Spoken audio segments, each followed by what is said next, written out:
This is one of the neater things I've done in my lifetime. This is a copy of my dad's hands, and now that he's gone, they're even more meaningful. And dentists have these neat materials so that we can make replicas like this, and it's even got the wrinkles in his palms of his hands. You can see all the details, and it just is amazing. Those are my dad's hands, and Dad loved working with his hands. He was very good at it, and he became very good at it, and so to replicate his hands for this model of the ship was just something that had to be done. And now I'm gonna have to replicate my hands at some point. That would be fun.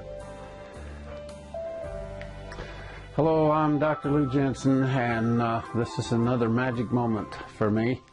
I have done quite a few pairs of hands in my lifetime. I did my great-grandmother's at 102. I've done my daughter Tamika's hands. It's just an amazing thing. And now that Dad's passed away, to be able to have them around and a part of this ship model is just going to be a really, really interesting experience, because there's a lot goes on. When you look at his hands here, they were married. Mom and Dad were married for 64 years, 65 years. This is my mom and dad, Ruth Jensen, and my dad, Robert Louis Jensen.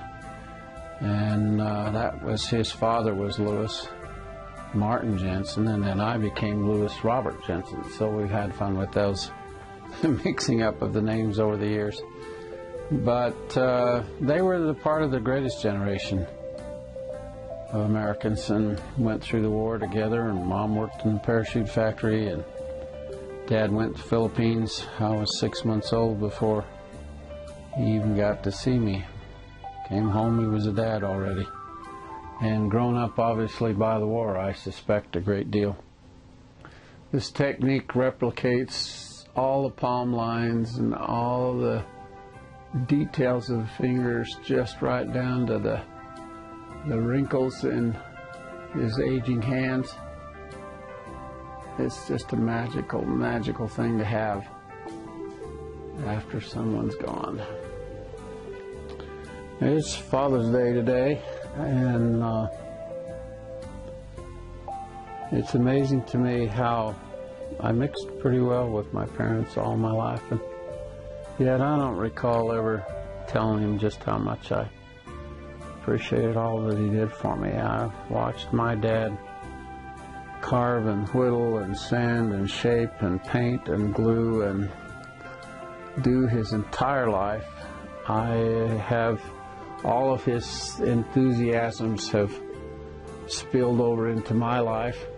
His love for warplanes, I gave him that Spitfire, and it's hung here in his office for all of his days, and we traded back and forth so many different things. He worked as a mechanic on B-24 airplanes in the Philippines, and so we've just loved B-24s. Anything to do with World War II airplanes was always a special thing between us. And got to go to the airport. Tammy bought me a plane ride with my dad on B-24.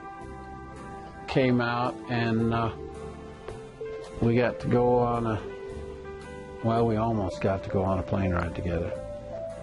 We got there, and we were on the plane, taxiing out on the runway even, and then they started having trouble with the guidance system of the plane, and so they finally decided to fix it overnight and then go do it the next morning. And Dad had his oxygen with him and forgot to turn it on. He was so excited about getting back in one of those old vintage airplanes, and so the next morning we had literally taken him to the hospital that night, and he just didn't feel up to it to be able to go on the flight the next morning. But I went and flew up over Park City and Heber and what an amazing moment. It was just really, really a thrill.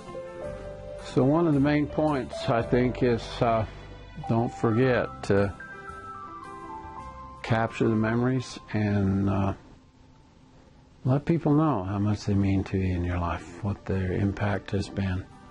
I think we don't often do that, and at least not nearly enough. And as I look from what's happened in my great-grandfather's life, Hans Jensen, down to my grandfather, Louis Martin, then to my dad, Louis Robert, and then to me, and now to my children, it's just an amazing transition, isn't it? And I suspect when we get to cross through the veil, I think it's going to have a great deal more impact than we ever imagined. The passing on of your enthusiasm seems to me to be something that happens spiritually, and we almost don't even realize it, but it does happen. And I'm already living in my dad's wake, and I love it. I had a really great dad.